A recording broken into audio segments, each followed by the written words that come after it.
লবণ দেওয়ার পর তৈরি হয়ে গেল অসাধারণ শিং মাছের হাঁটু ঝোল। আপনারা দেখতে পাচ্ছেন কি মজাদার একটি রেসিপি আমি আজকে রান্না করেছি। আসসালামু আলাইকুম, সবাইকে জানাই আন্তরিক শুভেচ্ছা এবং ভালোবাসা। আজকে আপনাদের জন্য আমি নিয়ে এসলাম এক অদ্ভুত রেসিপি, শিং মাছের হাঁটু ঝোল।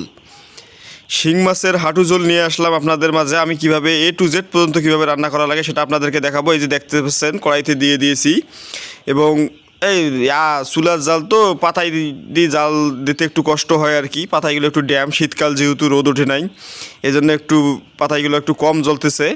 দেখতেছেন আমি সুন্দরভাবে নাড়তেছি এবং অসাধারণ একটা স্মেল বাইর হইতেছে, কারণ এখানে নানান এবং সিক্রেট মশলা দেওয়া হয়েছে।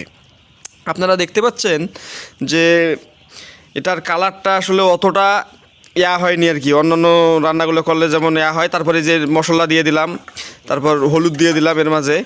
দেওয়ার পর দেখেন একটা অসাধারণ একেবারে সেরকম ফ্যান্টাস্টিক কালার চলে আসছে। এবং এই রান্নাটা কি আপনারা দেখে হয়তো বা জিভে জল আসতে পারে, কিন্তু আসলেই কিন্তু মানে আমি যে রান্না করতেছি আমারই জিভে জল আসতেছে। খাওয়ার পর জানি না কীরকম অবস্থা হবে। আপনারা দেখতেই থাকেন এবং আমার সাথে থাকেন। এই যে মানে হালকা ফ্লেভারে একটু মানে বেশি জোরে জাল দেওয়া যাবে না আর কি। যখন আমরা শিং মাছটাকে ভালোভাবে একটু করে মানে ভাজা করব, মানে ভুনাবো আর কি, তখন বেশি জোরে জাল দেওয়া যাবে না। জোরে জাল দিলে আর কি, জাল বলতে কি আপনারা হয়তো বা না বুঝতে পারেন, মানে উনুন যেটাকে বলে আর কি, চুলাতে তাপ দেওয়ার সময় খুব আস্তে আস্তে দেবে। কিছুক্ষণের মধ্যে আমাদের রেসিপি রেডি হয়ে যাবে।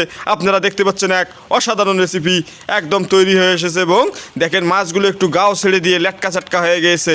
এবং আমরা এখন এর মধ্যে পানি অ্যাড করব এবং পানি অ্যাড করার সাথে সাথে এটি হয়ে যাবে শিং মাছের হাঁটু ঝোল। আপনারা দেখতে পাচ্ছেন লবণ একটু কম হয়েছিল, সেই জন্য লবণ দেওয়া হইতেছে এবং লবণটা দেওয়ার ফলে এটার টেস্টটা একটু বাড়বে। কারণ আপনারা জানেন লবণ যদি তরকারিতে কম হয় সেই তরকারি খেতে ভালো লাগে না। তার মধ্যে আমরা পানিটা দিয়ে দিলাম। দেখতে পাচ্ছেন হাঁটু ঝোল আমাদের সম্পূর্ণভাবে প্রস্তুত। সবাইকে ধন্যবাদ, আন্তরিক